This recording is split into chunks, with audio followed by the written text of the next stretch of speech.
What is going on at the ABs? Because 5 games into Scott Robertson's reign as head coach of New Zealand, and he has already parted ways with one of his coaches, Leon Macdonald, a man who he's worked with before at the Crusaders. They know each other well.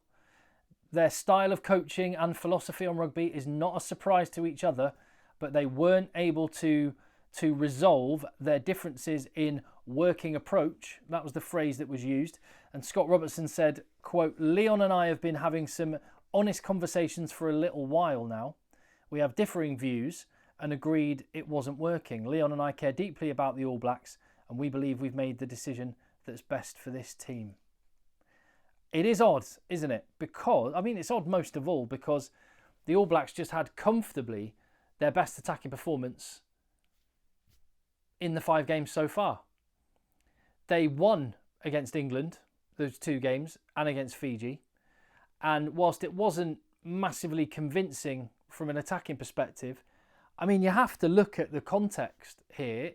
This is a team, as well as a whole new coaching setup, a team which has just lost the services of the best scrum half that's ever played for New Zealand, and the player that is and was at the World Cup the best fly half in the world, and playing behind a pack which no longer has Sam Whitelock, Brodie Retallick, and for some of the games, especially the one they lost against Argentina, no captain in Scott Barrett. So there are some mitigating circumstances that would have made me feel like whatever issues there were and whatever pressure was coming on, they could have been resolved and a bit more patience could have been applied. So clearly these are some pretty fundamental and deep rifts that have split the relationship between Scott Robertson and Leon Macdonald as coaches. And in that sense, these 2 guys who know each other very well, like I say, they understood when going into this, eyes open, how the other one worked and what they were like. I guess what has changed since they last worked together for the Crusaders is that Leon Macdonald has been the head coach at the Blues. And the other thing that's changed is Scott Robertson is now not head coach of the Crusaders, which carries one level of pressure. He's head coach of the All Blacks, which carries another level of pressure altogether. Now, I don't think it's irrelevant or particularly unkind to point out that this is the kind of thing you would expect to see under someone like Eddie Jones, a guy who's, he's gone, particularly as England coach, he went through as many coaches as I've had hot dinners. And he's an incredible rugby brain, but quite an intense man by all accounts, so doesn't gel with everyone. And ultimately, he was the guy carrying the can, his name above the door, so he decides what's what, and his decision goes. And I think that might be the element with Scott Robertson. Not to say that he's like Eddie Jones, that's not the comparison I'm making. I just think him being the head coach is the different matter here. I looked back at what Scott Robertson said about his coaching team when he was announced as head coach and when he unveiled his coaches. And before a ball had been kicked for New Zealand with him as head coach, he was talking about this being a collaborative coaching team. Everyone's going to be responsible for their area. So I can imagine Scott Robertson told Leon Macdonald, "Attack's yours, mate. Attack is yours. I'm delegating it to you and it's all yours." And bearing in mind Leon Macdonald had been a head coach with the Blues, I can imagine that's probably the only basis. And I'm guessing and I'm speculating here. You understand that. I don't know the truth of it. Only these 2 men know the ins and outs of it. I can't wait for the autobiographies. In the meantime, we're just going to have to speculate. And that's what I'm doing. Join in the comments down below. So I can imagine, based on what he said in interviews, Scott Robertson told Leon Macdonald the things that he needed to hear to come and do this job. Now that he'd been the main man at Auckland Blues, Scott Robertson's probably told him, the attack is yours, it's your domain, that's the bit you're in charge of. And with the prestige of being in the All Blacks setup, being a proud Kiwi, I can imagine, this is my guess, Leon Macdonald said, well, in that case, I'll go for it.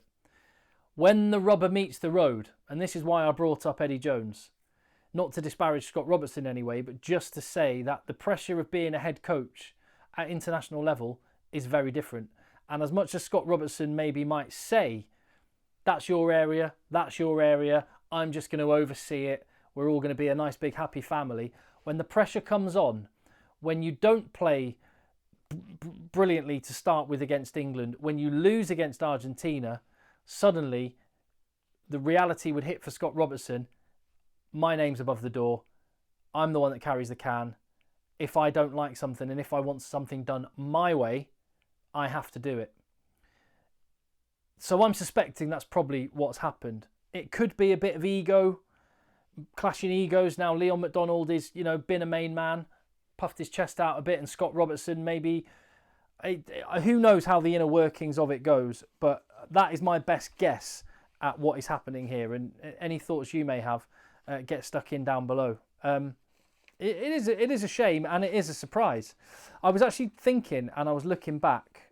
Also, for the record, Scott Hansen, one of the coaching team already, is going to take over as attack coach. So it's not like a coach is being replaced. They're just going to make do with the coaches they already have. So again, could it be a case of too many cooks in the kitchen? And as a result, they were making a bit of a mess. If they don't need to recruit another coach to replace him, does that mean there were too many voices? And ultimately, Scott Robertson has had to make the choice to get rid of one of them. And that's the thing I would say. As much as it's mutually agreed, I imagine the mutual agreement probably comes in the form of a severance package for Leon Macdonald. But actually, far than mutually agreed, Scott Robertson said, we've tried to have a chat. I'm deciding, you're out.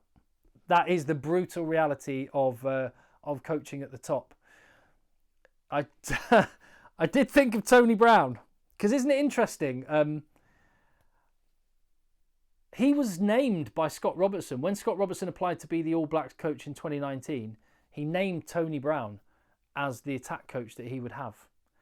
And I just did a little bit of digging about what job Tony Brown had and when he took the Springbok job. He would have been available when Scott Robertson was assembling his team to coach the All Blacks.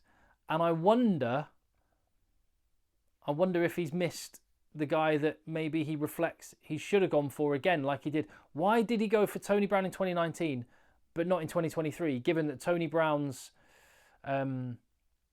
reputation only increased over those 4 years? Of course, now Tony Brown is the man that's masterminding the attack that's going to try and make Scott Robertson's life even harder over the next few weeks, which is an extra interesting subplot to what are going to be some absolutely box office matches, which I cannot wait for. New Zealand are in a good place. They've got really good players, and they've been without some key men.